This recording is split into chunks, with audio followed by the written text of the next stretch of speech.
अपना पंजाब के ਸਰੋਤਿਆਂ ਨੂੰ नमस्कार।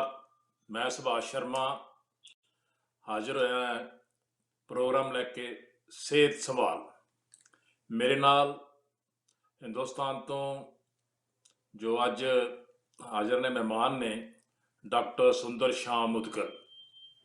अज असी गल करांगे डायबिटी ते शूगर ते, जिहड़ी कि बड़ी ही खतरनाक बीमारी सारे संसार च स्प्रैड होती जा रही है और 4.15 मिलियन लोग जिहड़े ने वो इस बीमारी तो प्रभावित ने संसार दे विच, और सिर्फ 46% जिहड़े बंदे ने उन्हां दा इलाज ही नहीं हो पा रहा है और बड़ी खतरनाक बीमारी ने। मैं ज़्यादा चिर आपदे विचकार ना ठहरदा आया स्वागत करते हैं डॉक्टर सुंदर शाम मुदगल जी का। डॉक्टर साहब नमस्कार। नमस्कार जी, नमस्कार सुभाष जी, किस तरह हो? सारे ठीक ने उत्तर साडे पंजाबी भरा? बहुत सब ठीक ने जी, तुहाडी किरपा। हाँ, तुसीं सुनाओ हिंदुस्तान का की हाल चाल आ? हिंदुस्तान का भी ठीक डॉक्टर है, हाल साहब चाल है, अज बस किसानां दी चली हुई। चलो कोई नहीं, ये संसार चलता ते रहता है, एवोल्यूशन है। डॉक्टर साहब अज तुहानूं खेचल देनी करो। असीं क्योंकि तुसीं डॉक्टर हाँ जे जी, पेशे तो तुहानूं खेचल हाँ जी, देनी है डायबिटिक जिहड़ी बीमारी है, जिहड़ी कि बड़ी जी, खतरनाक रूप धारण करती जा रही और जिहदा कोई इलाज नहीं हाँ अजे जी, तक, दवाइयां ही दवाइयां ने दित्तियां जा रही पेशेंट्स हाँ नूं। जी, और मैं इंट्रोडक्शन हाँ तो जी, पहला दस चुकिया कि 4.15 मिलियन जिहड़े पेशेंट ने सारे संसार च ने और 46% जी, जिहड़े ने उन्हां दा डायगनोज ही नहीं हो पा रहा। और मैं ना ज़्यादा ठीक है विचकार ने। तुहाडे खड़ा हुंदा है, मैं दसांगा कि तुसीं दसो अपने दर्शकों ਨੂੰ कि ਇਹਦੇ ਕਾਰਨ ਕੀ ਨੇ, ਇਹਦੀ ਕੀ ਖਤਰਨਾਕ ਰੂਹਾਨੀਅਤ ਆ, ਇਹਦਾ ਇਤਿਹਾਸ ਕੀ ਆ, ਇਹਦੇ ਕਰੈਕਟਰ ਕੀ ਆ, ਇਹਦੇ ਬਾਰੇ ਡਿਟੇਲ ਚ ਪਲੀਜ਼ ਦੱਸੋ। ਪਹਿਲਾਂ ਤੇ ਮੈਂ ਦੱਸ ਦਿਆਂ ਕਿ ਵੀ ਅਸੀਂ ਸਮਝਣਾ ਚਾਹੀਦਾ ਹੈ ਕਿ ਹੈਲਥ ਕੀ ਹੈਗੀ ਤੇ ਬਿਮਾਰੀਆਂ ਕੀ ਹੈ। ਹੈਲਥ ਦਾ WHO ਨੇ ਜਿਹੜਾ ਕੀਤਾ ਹੈ ਉਹ ਕਿਹਾ ਹੈ ਕਿ ਵੀ ਜਿਹੜਾ ਬੰਦੇ ਦੀ शारीरिक ਉਹਦੇ ਬਾਅਦ ਮਾਨਸਿਕ ਸਮਾਜਿਕ ਤੇ ਇਕਨੋਮਿਕ ਵੈਲਬੀਇੰਗ ਜਿਹੜੀ ਹੁੰਦੀ ਹੈ ਉਹੀ ਹੈਲਥ ਹੁੰਦੀ ਹੈ, ਨਾ ਕਿ ਸਿਰਫ ਬਿਮਾਰੀ ਨਾ ਹੋਣਾ ਕੋਈ ਹੈਲਥ ਹੋਏ। ਯਾਨੀ ਇਹ ਸਾਰੀ ਚੀਜ਼ਾਂ ਠੀਕ ਰਹਿਣਗੀ ਤਾਂ ਹੀ ਬੰਦਾ ਆਨੰਦ ਪ੍ਰਾਪਤ ਕਰੇਗਾ। ਸਾਨੂੰ ਚਾਹੀਦਾ ਹੈ ਕਿ ਅਸੀਂ ਆਪਣੀ ਜਿਹੜੀ ਹੈਲਥ ਹੈ ਉਸ ਨੂੰ ਇਸ ਤਰ੍ਹਾਂ ਰੱਖੀਏ ਕਿ शारीरिक मानसिक ਤੇ ਇਕਨੋਮਿਕ ਤੇ ਸੋਸ਼ਲ ਪਾਰਿਵਾਰਿਕ ਸਾਰੀ ਚੀਜ਼ਾਂ ਠੀਕ ਰਹਿਣ। ਇਹ ਕਿਉਂ ਕਿਹਾ ਗਿਆ? ਇਹਦਾ ਕਾਰਨ ਸੀ ਕਿ ਬਈ ਜਾਨਵਰਾਂ ਵਿੱਚ ਤਾਂ ਬ੍ਰੇਨ ਇੰਨਾ ਡਿਵੈਲਪ ਹੁੰਦਾ ਨਹੀਂ, ਉਹਨਾਂ ਨੂੰ ਮਾਨਸਿਕ ਬਿਮਾਰੀਆਂ ਨਹੀਂ ਹੁੰਦੀ, ਇਸੇ ਤਰ੍ਹਾਂ ਉਹਨਾਂ ਦੇ ਪਰਿਵਾਰ ਨਹੀਂ ਹੁੰਦੇ, ਸਮਾਜ ਨਹੀਂ ਹੁੰਦੇ ਤੇ ਉਹਨਾਂ ਦੀ ਇਹ ਵੀ ਬਿਮਾਰੀਆਂ ਨਹੀਂ ਹੁੰਦੀ। ਤਾਂ ਇਹ ਸਾਰੀ ਚੀਜ਼ਾਂ ਜਿਹੜੀ ਕਰਕੇ ਬੰਦੇ ਨੂੰ ਚਾਹੀਦਾ ਹੈ ਕਿ ਬਈ ਉਹ ਆਪਣਾ ਸਮਗਰ ਉਹ ਰੱਖੇ। ਤੇ ਉਸ ਲਈ ਕੀ ਚੀਜ਼ਾਂ ਜ਼ਰੂਰੀ ਨੇ ਤੇ ਬਿਮਾਰੀ ਕਿਉਂ ਹੁੰਦੀ ਹੈ? ਬਿਮਾਰੀ ਦੇ ਦੋ ਕਾਰਨ ਮੁੱਖ ਤਾਂ ਦੇਖੇ ਜਾਂਦੇ ਨੇ, ਇੱਕ ਬਾਹਰੀ ਤੇ ਇੱਕ ਸਰੀਰ ਦੇ ਭਿੱਤਰ ਦਾ। Alexa stop. ਬਿਲਕੁਲ ਠੀਕ। ਤੇ ਜਿਹੜੇ ਬਾਹਰੀ ਕਾਰਨ ਨੇ ਉਹ ਅਗਰ ਅਸੀਂ ਚੋਟ ਨੂੰ ਛੱਡ ਦਈਏ ਤੇ ਉਹ ਹੈਗੇ ਬੈਕਟੀਰੀਆ, ਵਾਇਰਸ, ਫੰਗਸ ਤੇ ਪ੍ਰੋਟੋਜੋਆ। ਤੇ ਦੂਜੇ ਕਾਰਨ ਜਿਹੜੇ ਭਿੱਤਰੀ ਸਾਡੇ ਸਰੀਰ ਵਿੱਚ ਹੈਗੇ ਉਹ ਇੱਕ ਤਾਂ ਹੈਗੇ ਸਪੇਸ ਆਕੂਪਾਈਂਗ ਲੀਜਨ, ਜਿਹਨੂੰ ਅਸੀਂ ਟਿਊਮਰ ਕਹਿੰਦੇ ਨੇ। ਟਿਊਮਰ ਬਿਨਾਈਨ ਹੋ ਸਕਦੇ ਹੈ ਕਿ ਜਿਹੜੇ ਬਿਨਾ ਕਿਸੇ ਕੈਂਸਰ ਨਹੀਂ ਹੁੰਦਾ ਜਿਨ੍ਹਾਂ ਵਿੱਚ, ਤੇ ਦੂਜੇ ਕੈਂਸਰ ਵਾਲੇ। ਹੁਣ ਤੀਜੇ ਜਿਹੜੇ ਹੁੰਦੇ ਨੇ ਉਹ ਹੁੰਦੇ ਨੇ ਜਿਹੜਾ ਸਰੀਰ ਕੋਈ ਕੰਮ ਕਰਨਾ ਬੰਦ ਕਰ ਦਿੰਦਾ ਹੈ। ਦੇਖੋ ਠੀਕ। ਹੁਣ ਜਿਹੜਾ ਸਰੀਰ ਕੰਮ ਨਹੀਂ ਕਰੇ ਤਾਂ ਫਿਰ ਕੀ ਹੋਊਗਾ? ਇਹ ਸਾਨੂੰ ਸਮਝਣਾ ਪੈਂਦਾ ਹੈ ਕਿ ਬਈ ਸਰੀਰ ਡਾਇਬੀਟੀਜ਼ ਉਸੇ ਤਰ੍ਹਾਂ ਦੀ ਬਿਮਾਰੀ ਹੈ ਜਦ ਸਰੀਰ ਬਿਲਕੁਲ ਠੀਕ। ਵਿੱਚ ਕੁਝ ਚੀਜ਼ਾਂ ਕੰਮ ਨਹੀਂ ਕਰਦੀ। ਹਮ, ਇਹ ਹੁੰਦਾ ਪੈਂਕਰੀਆਜ, ਇੱਕ ਲੀਵਰ ਦੇ ਥੱਲੇ ਛੋਟਾ ਜਿਹਾ ਆਰਗਨ ਹੁੰਦਾ ਹੈ, ਉਹ ਬਣਾਉਂਦਾ ਇਨਸੂਲਿਨ। ਹਮ, ਹੁਣ ਜਿਹੜਾ ਇਨਸੂਲਿਨ ਹੈ ਉਹ ਕੀ ਕਰਦਾ? ਹੋਰ ਕੁਝ ਨਹੀਂ ਕਰਦਾ। ਉਹ ਸਿਰਫ ਕਰਦਾ ਹੈ ਕਿ ਜਿਹੜਾ ਅਸੀਂ ਖਾਂਦੇ ਪੀਂਦੇ ਕੁਝ ਵੀ ਕਰਦੇ ਹਾਂ, ਉਸ ਚੀਜ਼ ਨੂੰ ਸਾਡਾ ਲੀਵਰ ਬਦਲਦਾ ਹੈ ਗਲੂਕੋਜ਼ 'ਚ, ਬਿਲਕੁਲ ਤੇ ਠੀਕ। ਗਲੂਕੋਜ਼ ਨੂੰ ਇਨਸੂਲਿਨ ਪਹੁੰਚਾਉਂਦਾ ਹੈ ਸਾਡੇ ਸਰੀਰ ਦੇ ਬਾਕੀ ਅੰਗਾਂ ਵਿੱਚ, ਬਾਕੀ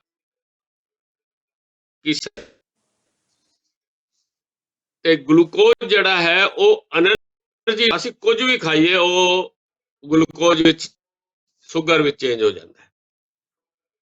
ਭਾਵੇਂ ਗੰਦਮ ਖਾਈਏ, ਭਾਵੇਂ ਮਿੱਠਾ ਖਾਈਏ, whatever we eat, this becomes stored as sugar and it goes to cells. ਠੀਕ। ਉੱਥੇ ਜਾ ਕੇ ਇਹ એનર્ਜੀ ਪ੍ਰੋਵਾਈਡ ਕਰਦਾ। ਜਦ ਪੈਂਕਰੀਆਜ ਇਨਸੂਲਿਨ ਨਹੀਂ ਬਣਾਉਂਦਾ ਜਾਂ ਤਾਂ ਉਹ ਜ਼ਿਆਦਾਤਰ ਹੁੰਦਾ ਹੈ ਜਵਾਨੀ ਦੀ ਉਮਰ ਵਿੱਚ। ਠੀਕ ਹੈ। ਤਾਂ ਕੀ ਹੁੰਦਾ ਹੈ ਕਿ ਗਲੂਕੋਜ਼ ਬਲੱਡ ਵਿੱਚ ਇਕੱਠਾ ਹੋ ਜਾਂਦਾ ਹੈ, ਜਿਸ ਨੂੰ ਅਸੀਂ ਕਹਿੰਦੇ ਬਈ ਸ਼ੂਗਰ ਵੱਧ ਗਈ। ਉਹ ਜਿਹੜੀ ਵਧੀ ਹੋਈ ਸ਼ੂਗਰ ਹੈ, ਤੁਸੀਂ ਜਾਣਦੇ ਹੋ ਕਿ ਸ਼ੂਗਰ ਕਿਤੇ ਚੀਨੀ ਦਾ ਡੱਬਾ ਖੁੱਲਾ ਰਹਿ ਜਾਏ ਜਾਂ ਕਿਤੇ ਸ਼ਹਿਦ ਦੀ ਬੂੰਦ ਪੈ ਜਾਏ, ਉੱਥੇ ਵੀ ਚੀਂਟੀਆਂ ਆ ਜਾਂਦੀਆਂ। ਇਹ ਤਾਂ ਸਭ ਨੂੰ ਪਤਾ ਹੈ। ਤੇ ਇਸੇ ਤਰ੍ਹਾਂ ਸਰੀਰ ਦੇ ਬਲੱਡ ਵਿੱਚ ਜਿਸ ਵੇਲੇ ਸ਼ੂਗਰ ਹੁੰਦੀ ਹੈ ਜਾਂ ਹੋਰ ਅੰਗਾਂ ਵਿੱਚ ਹੀ ਉਹ ਕਰਦੀ ਹੈ, ਉਹ ਬਿਮਾਰੀਆਂ ਪੈਦਾ ਕਰਦੀ। ਚੀਂਟੀਆਂ ਤਾਂ ਨਹੀਂ ਆ ਸਕਦੀ, ਸਾਡੀ ਸਕਿਨ ਦਾ ਖੋਲ ਇੰਨਾ ਤਗੜਾ ਹੈ, ਪਰ ਹੋਰ ਬਿਮਾਰੀਆਂ ਦੁਨੀਆ ਭਰ ਦੀਆਂ ਆ ਜਾਂਦੀਆਂ। ਤੇ ਇਹ ਜਿਹੜੀ ਡਾਇਬੀਟੀਜ਼ 2 ਟਾਈਪ ਦੀ ਹੁੰਦੀ ਹੈ, ਜਿਹੜੀ ਅਸੀਂ ਜਵਾਨਾਂ ਦੀ, ਉਹ ਤਾਂ ਹੁੰਦੀ ਹੈ ਤਦ ਜਦ ਇਨਸੂਲਿਨ ਘੱਟ ਬਣਦੀ ਹੈ। ਦੂਜੀ ਹੁੰਦੀ ਹੈ ਟਾਈਪ 2, ਜਿਹੜੀ ਪਹਿਲਾਂ ਦੇ ਹੁੰਦੀ ਸੀ 40 ਸਾਲ ਦੇ ਬਾਅਦ, ਹੁਣ ਤਾਂ ਇਹ 25 ਸਾਲ ਦੇ ਬਾਅਦ ਵੀ ਹੋਣ ਲੱਗੀ। ਇਹ ਕਿਉਂ ਹੁੰਦੀ ਹੈ ਉਹ ਵੀ ਮੈਂ ਦੱਸਾਂਗਾ ਅੱਗੇ ਚੱਲ ਕੇ, ਬਟ ਇਹ ਜਾਣਨਾ ਜ਼ਰੂਰੀ ਹੈ ਕਿ ਉਹ ਜਿਹੜੀ ਹੈ ਬਿਮਾਰੀ, ਉਹਦਾ ਕੀ ਹੁੰਦਾ ਹੈ ਕਿ ਇਨਸੂਲਿਨ ਜਿਹੜੀ ਟਾਈਪ 2 ਡਾਇਬੀਟੀਜ਼ ਵਿੱਚ ਹੈਗੀ, ਉਹ ਇਨਸੂਲਿਨ ਰੈਜ਼ਿਸਟੈਂਟ ਹੋ ਜਾਂਦਾ ਹੈ ਬੰਦਾ। ਇਹ ਆਟੋ ਇਮਿਊਨ ਡਿਜ਼ੀਜ਼ ਬਣ ਜਾਂਦੀ ਹੈ।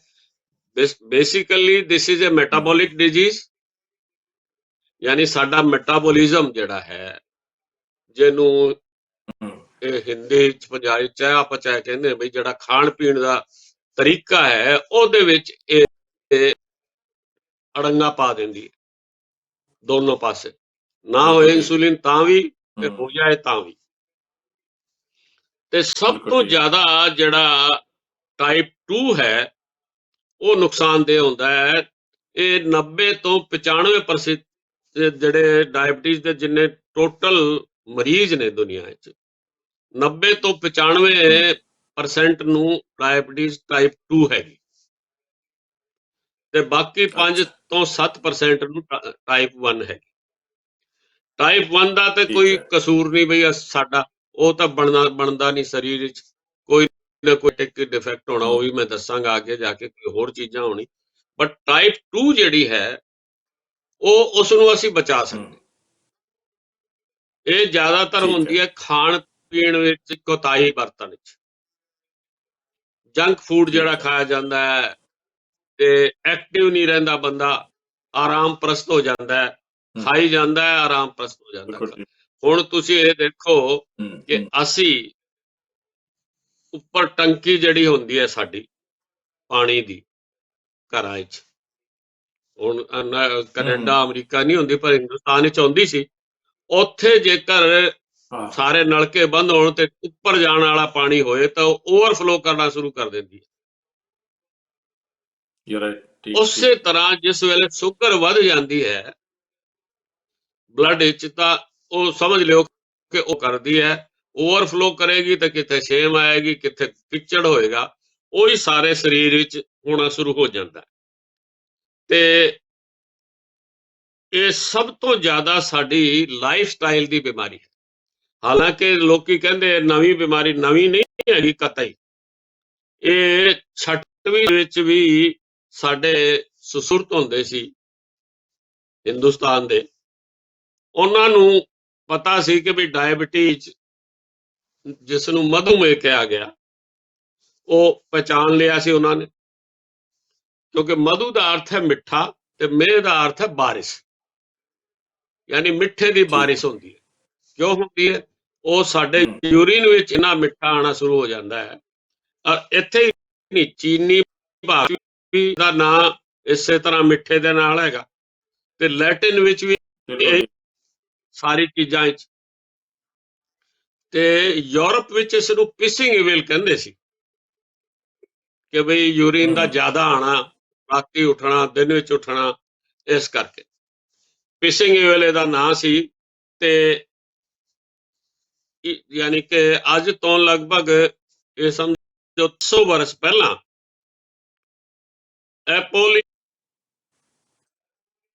ਫਿਜ਼ੀਸ਼ੀਅਨ ਸੀ, ਉਹਨੇ ਡਾਇਬਟੀਜ਼ ਕਹਿੰਦੇ ਹੈ ਯੂਜ਼ ਕੀਤਾ ਸੀ।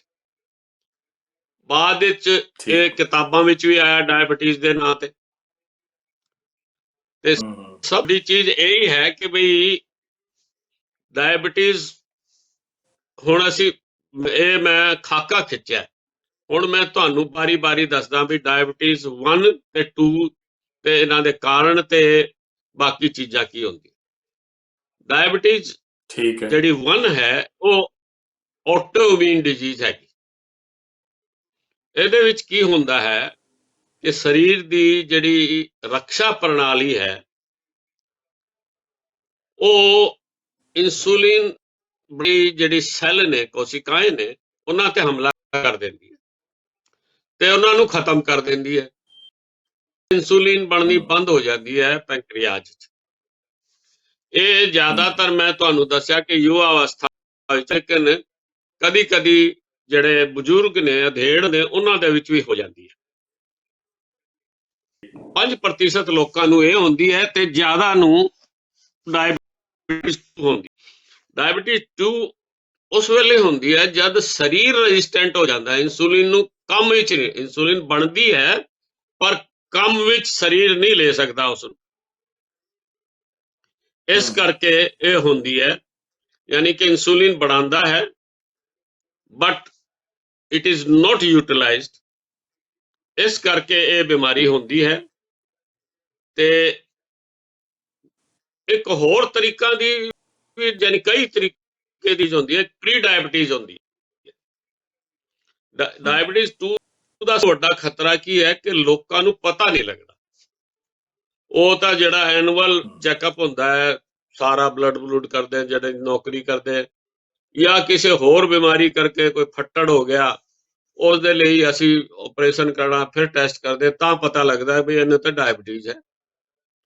ਉਹ ਪ੍ਰੀ ਡਾਇਬਟੀਜ਼ ਬਲੱਡ ਸ਼ੂਗਰ ਤਾਂ ਹੈ, ਪਰ ਬੰਦੇ ਨੂੰ ਨਹੀਂ ਪਤਾ ਲੱਗਦਾ, ਹਾਲੇ ਉਹਦੇ ਬਹੁਤ ਜ਼ਿਆਦਾ ਸਿੰਪਟਮ ਨਹੀਂ ਹੋਏ। ਸਿੰਪਟਮ ਵੀ ਮੈਂ ਅੱਗੇ ਚੱਲਾਂਗਾ, ਪਰ ਸਿੰਪਟਮ ਦਾ ਪਤਾ ਨਹੀਂ ਲੱਗਦਾ। ਇਸੇ ਕਰਕੇ ਡਾਇਬਟੀਜ਼ 2 ਜਿਹੜੀ ਹੈ ਉਹ ਜ਼ਿਆਦਾ ਖਤਰਨਾਕ ਹੈ। ਪ੍ਰੀ ਡਾਇਬਟੀਜ਼ ਜਿਹੜੀ ਹੈ, ਡਾਇਬਟੀਜ਼ ਤੋਂ ਪਹਿਲਾਂ ਮੈਂ ਦੱਸਿਆ ਹੁੰਦੀ ਹੈ, ਨਹੀਂ ਬੰਦੇ ਨੂੰ ਪਤਾ ਨਹੀਂ ਲੱਗਦਾ ਡਾਇਗਨੋਸ। ਇੱਕ ਹੁੰਦੀ ਹੈ ਪ੍ਰੈਗਨੈਂਸੀ ਵਿੱਚ, ਤੇ ਉਹ ਕਿਉਂ ਹੁੰਦਾ ਹੈ ਕਿ ਪਲੇਸੈਂਟਾ ਜਿਹੜਾ ਹੁੰਦਾ, ਜਿਹੜੀ ਔਰ ਨਾਲ ਕਹਿੰਦੇ ਆ ਜਿਹੜੀ ਜੋੜਦੀ ਹੈ ਮਾਂ ਤੇ ਬੱਚੇ ਨੂੰ, ਉਹਦੇ ਵਿੱਚ ਕੁਝ ਹਾਰਮੋਨ ਹੁੰਦੇ ਨੇ।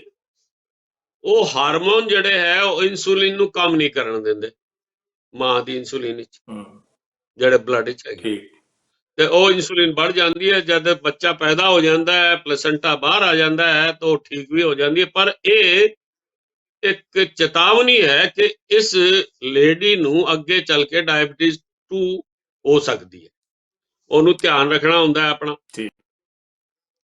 ਇੱਕ ਹੋਰ ਡਾਇਬਟੀਜ਼ ਹੁੰਦੀ ਹੈ ਜਿਹਨੂੰ ਕਹਿੰਦੇ ਡਾਇਬਟੀਜ਼ ਇੰਸਪੀਡਿਸ। ਇਹਦਾ ਸ਼ੂਗਰ ਤੋਂ ਕੋਈ ਮਤਲਬ ਨਹੀਂ ਹੁੰਦਾ। ਇਹਦੇ ਵਿੱਚ ਤਕਰੀਬਨ ਜਿਹੜੇ ਸਾਈਨ ਸਿੰਪਟਮ ਤਾਂ ਉਹੀ ਹੁੰਦੇ ਕਿ यूरिन ज्यादा आंदा है, प्यास ज्यादा लगती है। पर एक गुर्दे की बीमारी है, क्योंकि वो ज्यादा पानी कढ़ना शुरू कर देता है। ये पैंक्रियाज की बीमारी नहीं हैगी, ਇਹਦਾ इलाज अलग है। एक होर ਡਾਕਟਰ ਹੁੰਦੀ है ਸਾਹਿਬ डायबिटीज, ਜਿਹਨੂੰ ਅਸੀਂ ਡਾਕਟਰ ਸਾਹਿਬ ਕਹਿੰਦੇ ਕਿ ਆਪਾਂ ਹਾਂਜੀ ਡਾਕਟਰ ਸਾਹਿਬ ਆਪਾਂ ਨਾ ਬੋਲੇ 15 ਤੋਂ 17 ਮਿੰਟ ਦੇ ਵਿੱਚ ਖਤਮ ਕਰਨਾ, 15 ਤੋਂ 17 ਮਿੰਟ ਦੇ ਵਿੱਚ। हाँ बिल्कुल हो ਤੇ जाएगा जी, ਮੁੱਖ कोई ਤੌਰ चिंता नहीं। ਤੇ हाँ ਠੀਕ मैं ਹੈ ਉੱਥੇ ਹੀ ਆ ਰਿਹਾ। ਤੇ ਇੱਕ ਹੁੰਦੀ ਹੈ ਸੈਕੰਡਰੀ ਠੀਕ ਹੈ ਡਾਇਬੀਟੀਜ਼, ਜਿਹੜੀ ਹਾਰਮੋਨਲ ਹੁੰਦੀ ਹੈ ਕਈ ਹੋਰ ਚੀਜ਼ਾਂ ਤੋਂ ਤੇ ਦਵਾਈਆਂ ਤੋਂ ਹੁੰਦੀ ਹੈ। ਜਿਸ ਹਮ, ਦਵਾਈਆਂ ਵਿੱਚ ਜ਼ਿਆਦਾਤਰ ਹੁੰਦੇ ਆ ਹਮ, ਸਟੀਰਾਇਡ, ਬਲੱਡ ਪ੍ਰੈਸ਼ਰ ਦੀ ਦਵਾਈ ਜਿਹੜੇ ਹੈ, ਤੇ ਚਿੰਤਾ ਦੀ ਦਵਾਈ, ਇਹ ਜਿਹੜੀ ਕੋਲੇਸਟ੍ਰੋਲ ਕਮ ਕਰਨ ਦੀ। ਤੇ ਇਸ ਲਈ ਜਿਹੜੇ ਬਲੱਡ ਟੈਸਟ ਡਾਕਟਰ ਕਹਿੰਦੇ ਆ, ਕਈ ਵਾਰੀ ਬੰਦਾ ਸੋਚਦਾ ਵੀ ਇਹਨੂੰ ਬਲੱਡ ਪ੍ਰੈਸ਼ਰ ਹੈ, ਡਾਕਟਰ ਰੋਜ਼ ਹੀ ਚੈੱਕ ਕਰਾਈ ਜਾਂਦਾ। It is not like that. one hmm, should go for the periodic check। ਹੁਣ ਅਸੀਂ ਕਰਦੇ ਹਾਂ ਲੱਛਣਾਂ ਵਿੱਚ ਸਿੰਪਟਮ, ਡਾਇਬਟੀਜ਼ 1 ਜਾਂ ਡਾਇਬਟੀਜ਼ 2 ਲੱਛਣ ਇੱਕੋ ਜਿਹੇ ਆਉਂਦੇ ਨੇ। ਭੁੱਖ ਜ਼ਿਆਦਾ ਠੀਕ ਲੱਗਦੀ ਹੈ, ਪਿਆਸ ਜ਼ਿਆਦਾ ਲੱਗਦੀ ਹੈ, ਤੇ ਵਜਨ ਘਟਣਾ ਸ਼ੁਰੂ ਹੋ ਜਾਂਦਾ ਹੈ। ਜਿਹਦਾ ਕੋਈ ਸਪਸ਼ਟ ਕਾਰਨ ਨਹੀਂ ਹੁੰਦਾ, ਵਜਨ ਘਟਣਾ ਸ਼ੁਰੂ ਹੋ ਜਾਂਦਾ। ਕੋਈ ਯਾਰ ਦੋਸਤ ਆਂਦਾ ਹੈ, ਉਹ ਕਹਿੰਦਾ ਭਾਈ ਕੀ ਹੋ ਗਿਆ ਤੈਨੂੰ। ਅਸੀਂ ਇਸ ਚੀਜ਼ ਤੇ ਧਿਆਨ ਦੇਣਾ ਹੁੰਦਾ ਹੈ ਕਿ ਬਈ ਇਹ ਵਜਨ ਕਿਉਂ ਕਮ ਹੋਇਆ, ਅਸੀਂ ਫਟਾਫਟ ਇਹਦਾ ਚੈੱਕਅਪ ਕਰਾਉਣਾ ਚਾਹੀਦਾ ਹੈ। ਫਿਰ ਕੀ ਹੁੰਦਾ ਹੈ ਕਿ ਕਨਫਿਊਜ਼ਨ ਹੋ ਜਾਂਦਾ ਬੰਦੇ ਨੂੰ। ਕਈ ਵਾਰੀ ਉਸ ਨੂੰ ਦਿਖਣ ਵਿੱਚ ਇਸ ਤਰ੍ਹਾਂ ਲੱਗਦਾ ਵੀ ਧੁੰਦਲਾ ਦਿਖਦਾ ਹੈ, ਜ਼ਿਆਦਾ ਥਕਾਨ ਹੋਣੀ ਸ਼ੁਰੂ ਹੋ ਜਾਂਦੀ ਹੈ।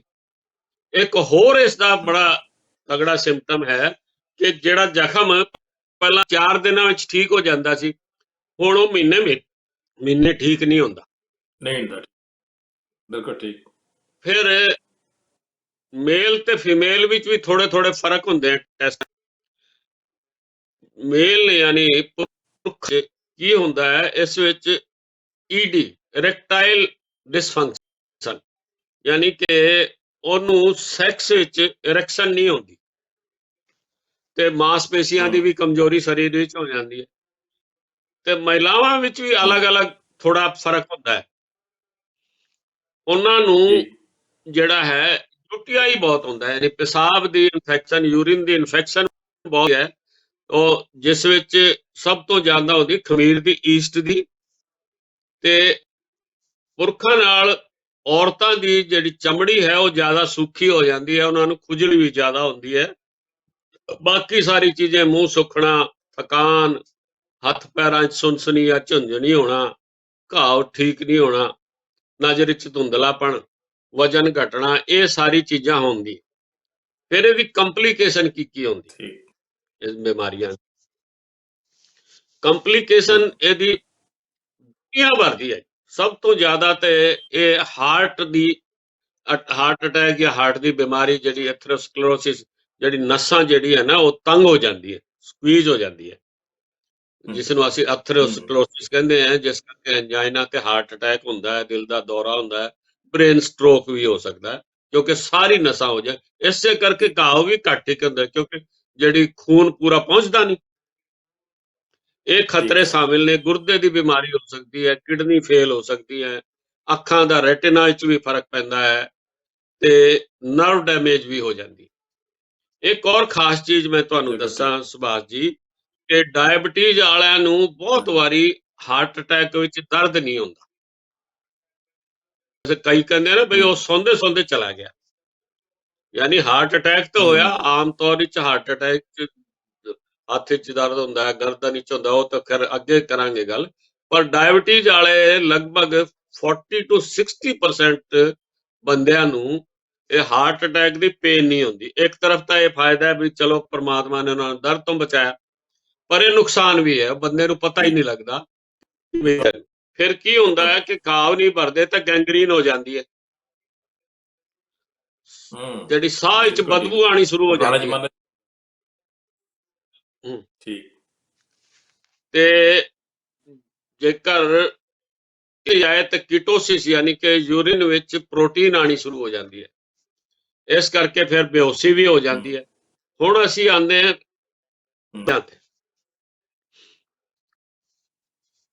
ਸਭ ਤੋਂ ਪਹਿਲਾਂ ਤੇ ਤੁਸੀਂ ਇਹ ਦੇਖੋ ਕਿ ਖਾਣ ਪੀਣ ਦੀ ਅਸੀਂ ਗੱਲ ਕਰਦੇ ਹਾਂ ਕਿ ਸਾਨੂੰ ਇਹ ਨਹੀਂ ਹੈ ਕਿ ਬਈ ਡਾਇਬਟੀਜ਼ ਹੋ ਗਈ ਤਾਂ ਮਿੱਠਾ ਬੰਦ ਕਰ ਦੇਣਾ। ਸਾਨੂੰ ਕੈਲੋਰੀ ਗਿਣਨੀ ਹੁੰਦੀ ਹੈ। ਕੋਈ ਵੀ ਚੀਜ਼ ਖਾਈਏ ਉਹ ਮਿੱਠਾ ਬਣਨਾ ਹੀ ਬਣਨਾ ਹੈ ਸਰੀਰ। ਮੰਨ ਲਿਆ ਅਸੀਂ ਕਿਸੇ ਮੈਰਿਜ 'ਚ ਗਏ, ਅਸੀਂ ਮਿੱਠਾ ਖਾ ਲਿਆ ਤੇ ਫਿਰ ਸ਼ਾਮ ਦੀ ਰੋਟੀ ਨਾ ਖਾਓ, ਸੈਲਡ ਖਾ ਲਿਓ, ਸੂਪ ਲੈ ਲਓ, ਜਾਂ ਦੁਪਹਿਰ ਵਿੱਚ ਨਾ ਖਾਓ, ਸ਼ਾਮੀ ਜਾਣਾ ਤੁਸੀਂ ਜ਼ਰੂਰ ਖਾਣਾ ਹੈ ਮਿੱਠਾ। ਯਾਨੀ ਕੈਲੋਰੀ ਜਿਹੜੀ ਹੈ ਏਜ ਦੇ ਨਾਲ ਤੇ ਤੁਹਾਡੀ ਹਾਈਟ ਦੇ ਨਾਲ ਕੈਲੋਰੀਜ਼ ਗਿਣਨੀ ਹੁੰਦੀ ਹੈ।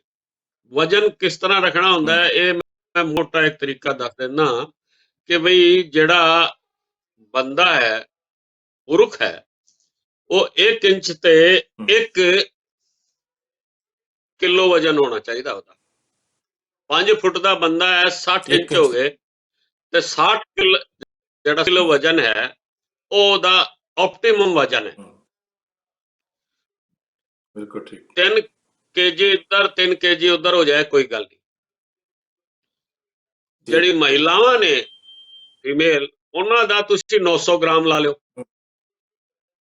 60 ਇੰਚ 5 ਫੁੱਟ ਹੈਗੀ, ਇਹਦਾ ਮਤਲਬ ਹੋ ਗਿਆ ਕਿ 54 kg